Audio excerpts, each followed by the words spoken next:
this document as compared to the one you've had distributed to you, and we have. We were talking about option B, option A being the preferred option.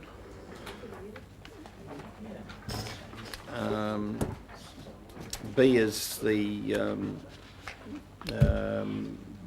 decision to purchase or possible purchase of $4 million per year, although giving advance notice, and C is a do nothing option, which in most of these options you have a do nothing. So C is a default, no commitment, no additional water, etc., etc. So that option's just been put in for lack of. Can I ask a question? Because for the life of me, I can't actually see any difference between option B and option C. And probably on face value, there's not a lot, councillor. But what I would see, the only difference, key difference actually, between option B and option C would be that if council was to for example, approve option B, then there would be some indication through our long-term plan, whether it be in the levels of service or whatever, that from time to time, in fact probably be specific and say annually, in advance of any annual plan, council would at least go through the exercise of looking at what water it may require for environmental enhancement programs, and then include those in the annual plan. Whereas with C, you're actually saying, well, we're not even going to bother with that. So it's really just I guess B is a middle point from between A and C, but it's indicating a level of service, potential level of service. But B is a million miles from the concession deed. Correct. I want to read you the letter that only 1 month ago HBRC sent us. HBRC has an option but no obligation to purchase up to 4 million cubic metres per annum at the infrastructure charge. Can I stop you there? Was that a public letter? Absolutely, it was Okay. in our, Okay, in that's our fine. HBRC papers. Yeah, okay. At the infrastructure charge and the foundation water user agreements, i.e. 23 cents, yada yada. And, next point, HBRC flows rank ahead in terms of priority of delivery of all contracted and spot water. So what's happened is we've gone from that point to gun at the head, take this 4 million cubic metres and pay for it and commit for 35 years, or nothing. And here's a project that we're responsible for, that our subsidiary is responsible for, that trumpets environmental benefits to this region, and they've just like that, in this concession deed, which none of us have actually seen yet, have been removed. And I'm thinking, what the hell is going on here? This is just an outrage.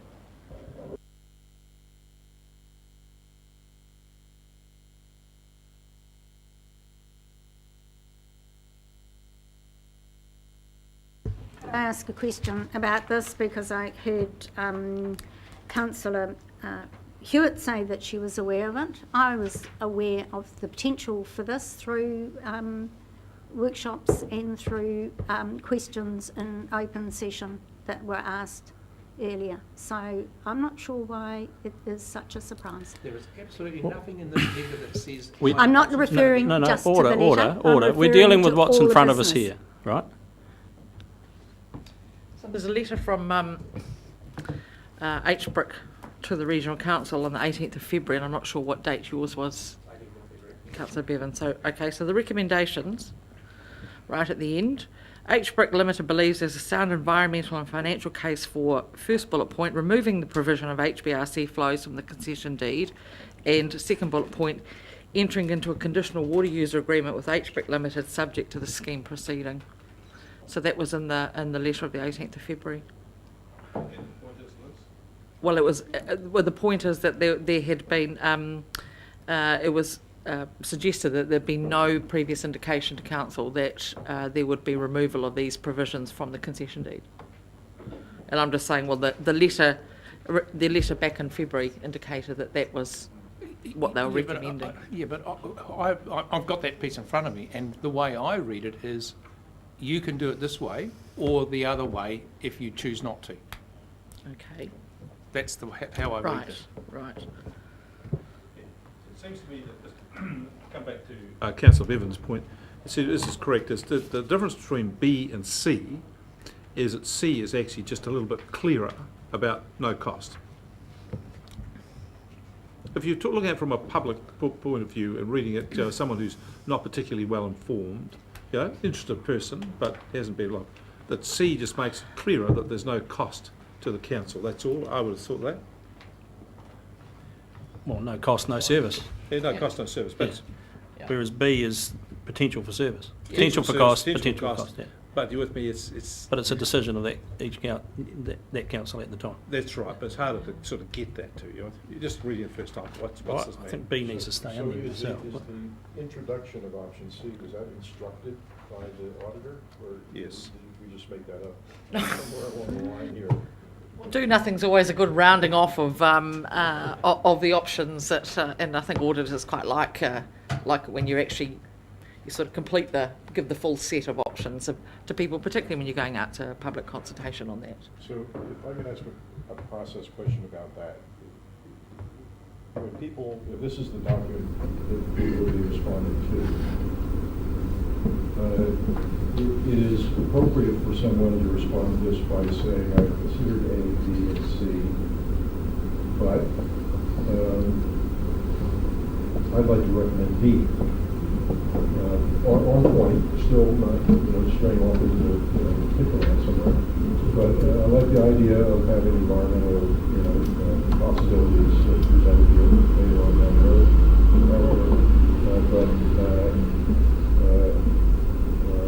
I organize it, I arrange it differently, pay for it differently, whatever. That's a perfectly legitimate submission to make, right? No, it's not. And we would have to take that into account. So it's not, one of the issues I have is it makes it sort of sound like you have to tick one of these boxes or not say anything. Because that's all we're going to entertain is for A, B, or C. But historically, I don't think that's the way.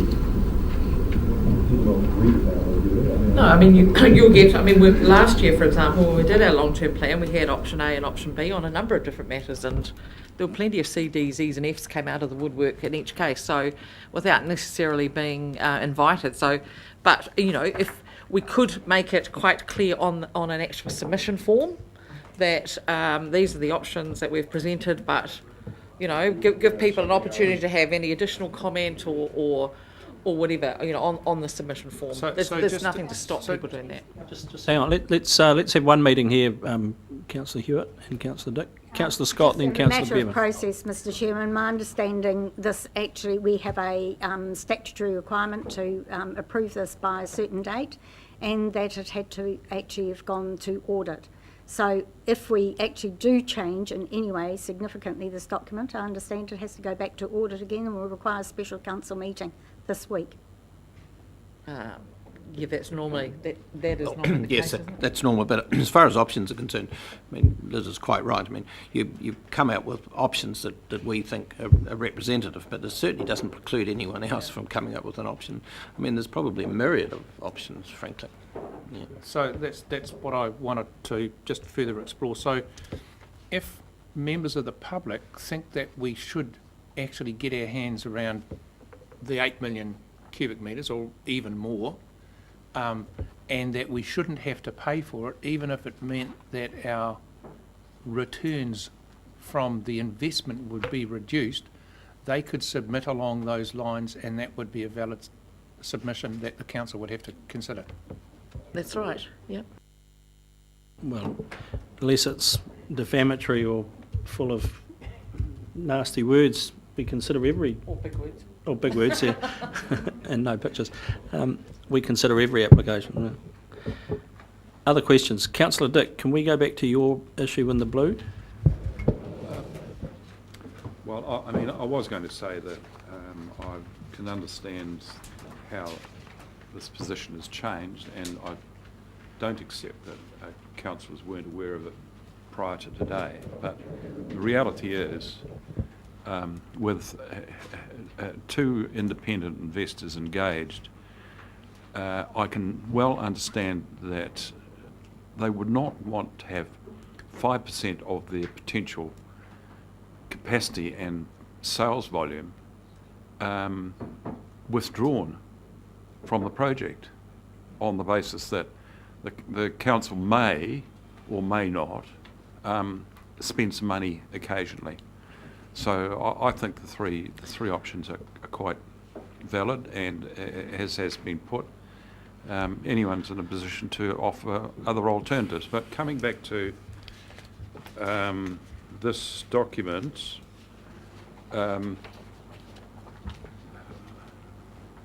we, if I can say we,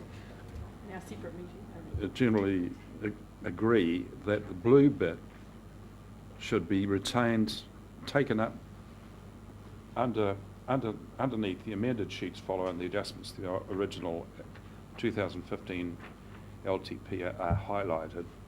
That blue bit follows, scrap the rest of it. No, I didn't say. Didn't you? Oh, you speak for yourself. Go on.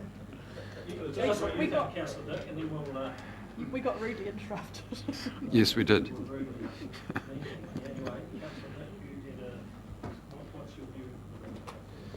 Well, I just think it's irrelevant. I mean, I suspect that this has been written by this bit's been written by 2 or 3 different people, and it really needs one person to write it. Is my suspicions? Is there any founding in that? You've flushed us out. Yeah. It probably has. Look, Paul and I have just been sitting here discussing, actually, do we really need this bit in here at all? Or is it just potentially adding to the confusion? Well, all we were trying to do by I'd be happy to just by take the whole including lot this out. bit is to actually just send a signal through the financial strategy, which is part of the long-term plan, that you've got these investment expectations, but that in fact what you're considering at present and consulting on, but what you're considering is perhaps already committing expenditure of a part of one of those returns to a particular project. So that's all that we were trying to do, was be more transparent about it. All you'll achieve is you'll confuse people. Totally. Can I ask, taking it out, is that actually going to trigger it going back to the audit? Because they've actually approved this. Well, I've had several looks at it, and they've added to the words as well. So I'm sitting here, I can't answer for them if we deleted it. Could we I simplify? could suggest that I'm we going to go and delete. call Stephen right now. Well, and could we ask just him. simplify by dropping 3.3 down to 3.4 and pushing the rest of it up? Well, Because that was on the purpose of the page blue, the financial strategy, apart from the blue, is in the long-term plan. Okay, so that's what we've put through the long-term plan a number of months ago, a number of years ago. The blue is to try and get to the issue of the 6% that this financial strategy said we're going to get in money terms. It may be taken in environmental benefits. That's really, but the paragraph's kind of gone on and on. Is in the public consultation document, correct? This is in some other background document. Yeah, that's right. None of it's appearing in this short form. No, the consultation, you're right, Councillor, the consultation document's the one that goes out, and that's the one people will be leaning on. That's that one which well, this one here is a supporting paper to the amendment. It gives you a lot more detail about the proposal and the advantages and disadvantages. It gives you a lot more detail than you'll find in the consultation document. So if you read the consultation document and the part that addresses the amendment to the LTP, and you want more detail, more clarification, this is where you're supposed to go. That's right, it'll be on the website. It's the only place you'll find it, and you've got to go to it and download it, and yeah. Could I add to it though, Paul? I'm in Alan's camp, but for a different reason, is that when have this financial strategy, it's talking about what the investments are assumed to be and what the returns are. What this is supposed to be saying, and it doesn't, is that if we proceed with this proposal to take water for environmental purposes, there's going to be a reduction in the return that the council can expect on this investment. That's the essence of it. That's to be transparent, but we haven't said that. Well, I've got the councillor at the second sentence. This time it is Council's view that a portion of Council's financial return would ultimately be used for the purpose of enhanced environmental benefits within the Tukituk catchment.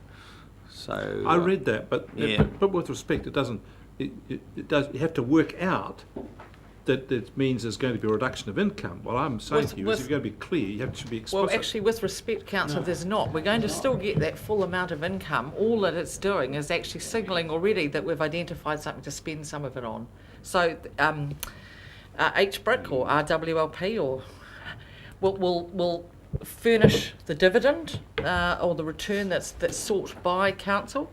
But what council is saying is actually we're going to use a part of that once we've received it to purchase water for environmental flows. So I think possibly, way back when the discussion started, we talked about a reduced dividend, or that's actually incorrect in that sense. This is probably throwing a cat amongst the pigeons a bit, but one thing that's always bothered me about this proposal is that we're locking ourselves into 4 million cubic metres of water for environmental flows without actually knowing that 4 million cubic metres is the right amount of water. And we don't have to guess at that because we have the opportunity to find out by doing environmental flows in the early years of the dam if it goes ahead. So another possible opportunity for us, instead of making this commitment, is to actually take an option on an amount of water, which might be 8 or 10 million cubic metres, who knows. But I have no idea what an option might cost. I know that HBRC is open to giving options out for water, but Paul, do you know what such options would cost or involve? Or how long we'd get before we had to actually, use them to purchase?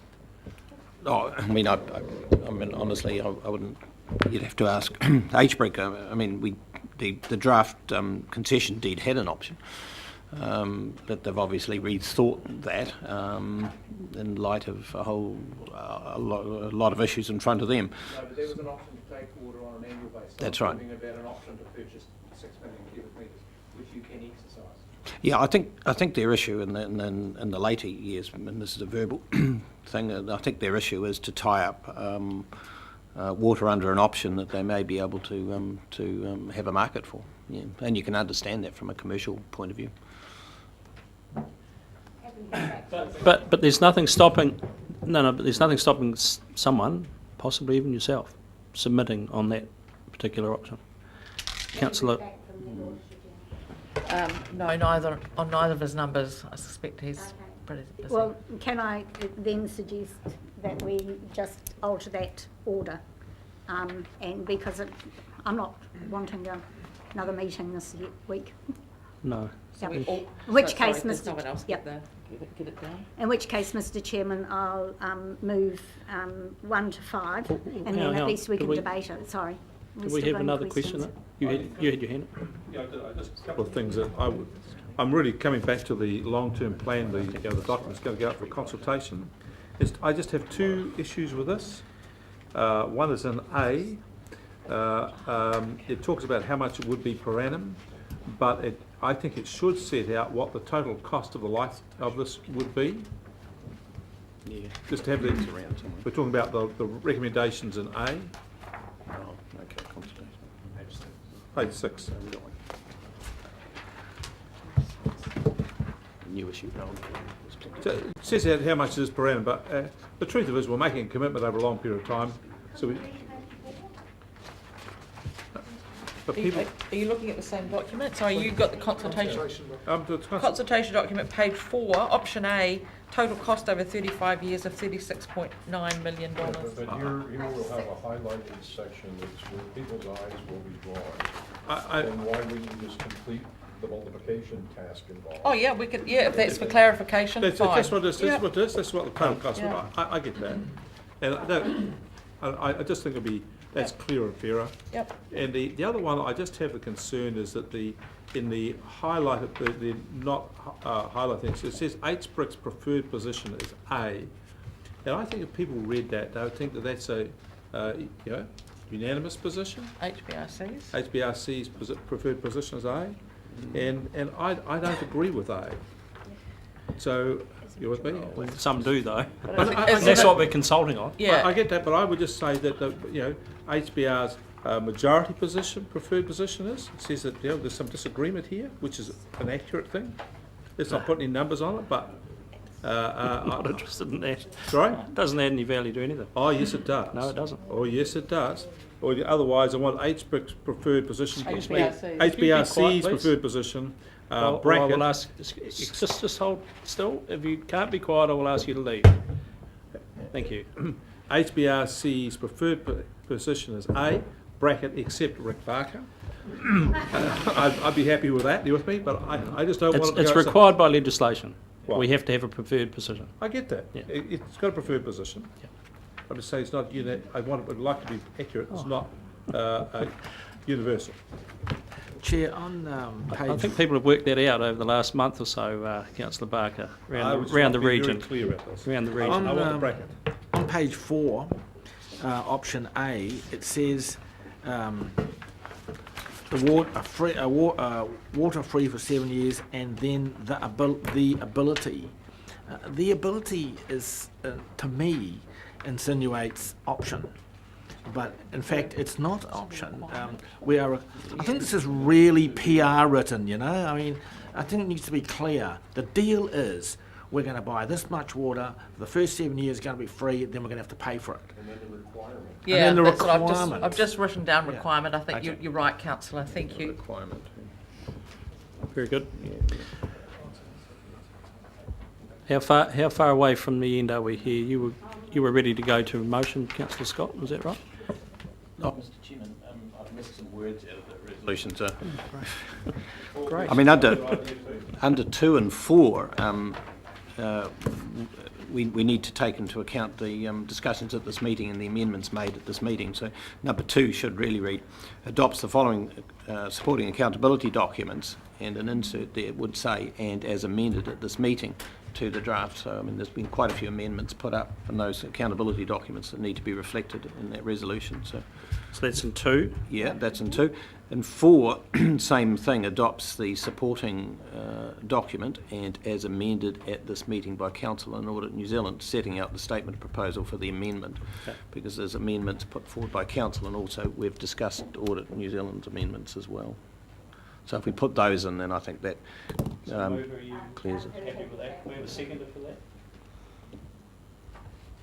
Maybe the second, you're happy with the second, Councillor? Thank you. Can I just ask a question?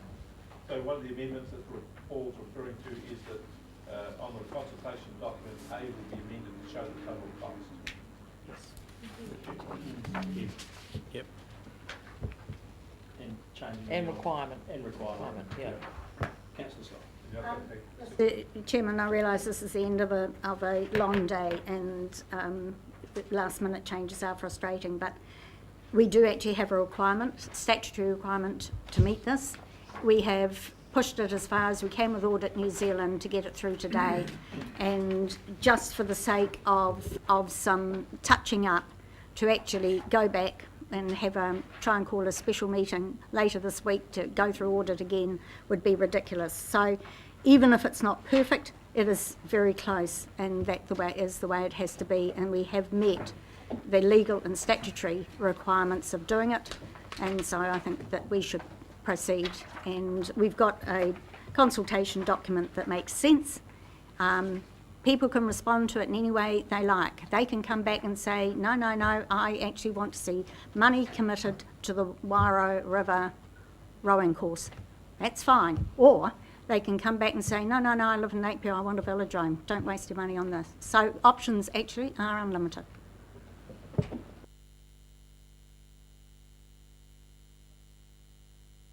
Councillor Barker, sorry. I would just like to say that I think the idea of consulting with the public on this matter is excellent. It's a very, very good decision of this council, and I think given that the sums of money we're talking about here, it's something that we should have done right from the outset. This is not our money, it belongs to ratepayers, and we should give them the opportunity to comment on it. If they want to spend it on a velodrome in Napier, and I universally agree with that, that's fine by me. because it's their money. If they want to spend it on nothing and use the money as an offset against their rates, that's fine by me as well. But this is a significant sum of money, and I'm delighted that we're going to consult on it. Thank you. Other speakers? Councillor Belford. As I've indicated before, I just don't think that option A in particular is ready for prime time.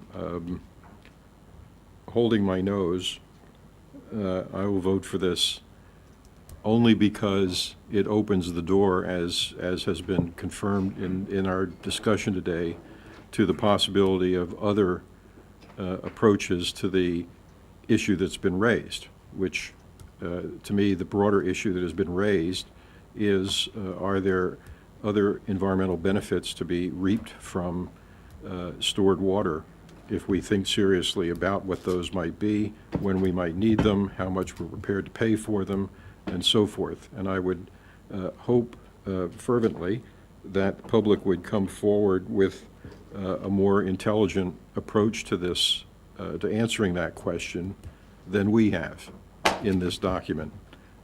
But the only way that's going to happen is by having this consultation process undertaken. So I'll support it.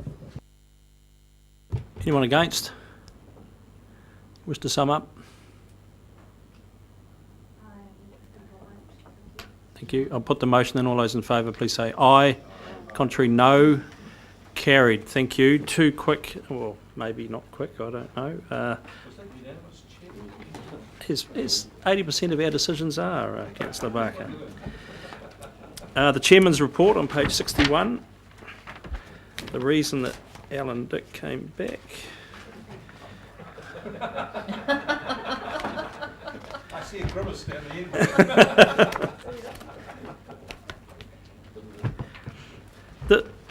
It was a bit of a wire fest, actually. Rocket Lab, I really want to talk about Rocket Lab. It's taken the town over. The town's become obsessed with rockets and all sorts of other things. But I've written a letter to all the mayors, including Meng Foon, saying we need to get behind the little guy here and make sure that they pull this thing off, because I think it's on. I think it's doable. The rocket scientists have long left Warrell, but we'd like to attract them back. And actually, there's only a limited pool of people that can deal with this sort of machinery, and they will be, flying in, flying out. Apparently, quite a few of them self-fly anyway, so the Warrell Airport will be right in line. But actually, on the face of it, it seems too big a step, but logistically, the site there is there to stay. They've built the site now. There's going to be a test flight in a few months' time. They've got a contract for 100 launches a year from NASA, let alone any other opportunities it may be.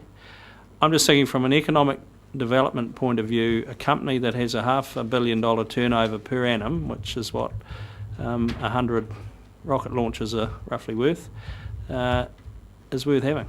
So 100+ satellite launches a year is one every 3 to 4 days. Now, I would want to relate this back to the railroad discussion. Unless these are shoulder-to-air missiles that are being launched, somebody's going to have to take some pretty big honker equipment up that road to a lot of it very often to get 100 rocket launches off the pad in Maya. Is that not the case? I mean, are these are like real missiles, right? These are real satellites, not They're not Saturn V rockets, Not- Tom. There's no it's touch not paper. a big slingshot. There's no touch paper at the bottom, no. Is that really credible? 100 launches a year. That's the contract they've got. And it's the... That's amazing. Chair, have you booked Councillor Belford a seat on one of these? First one. And apparently the rocket is out of sight in 20 seconds. There you go.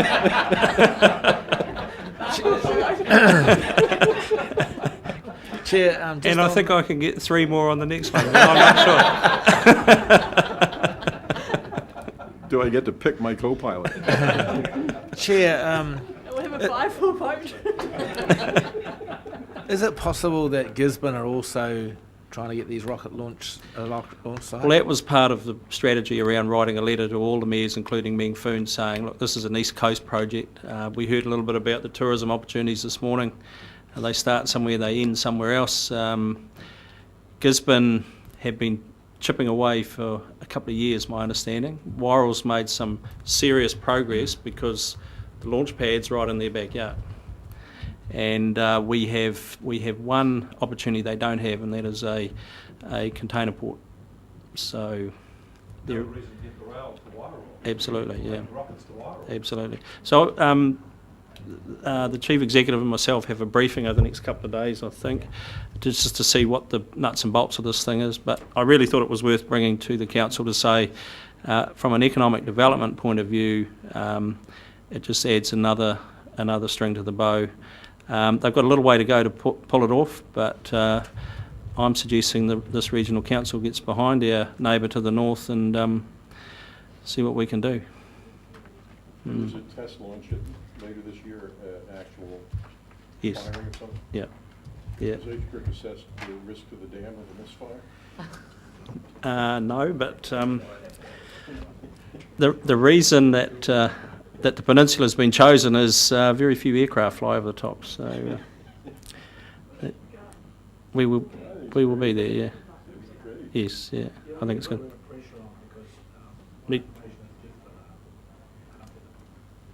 They are, but Meng's denying that. And the mayor and myself have a meeting with Meng in a couple of weeks' time where we'll be putting it all on the table. Show and tell time, Mr. Foon. Yeah.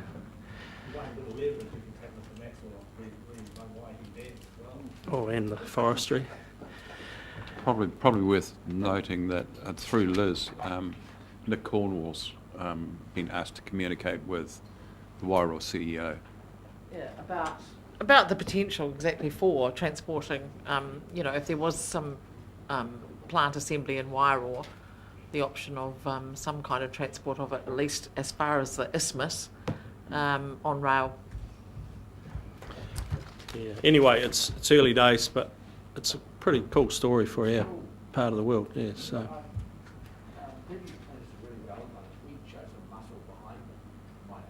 Yeah. Well. I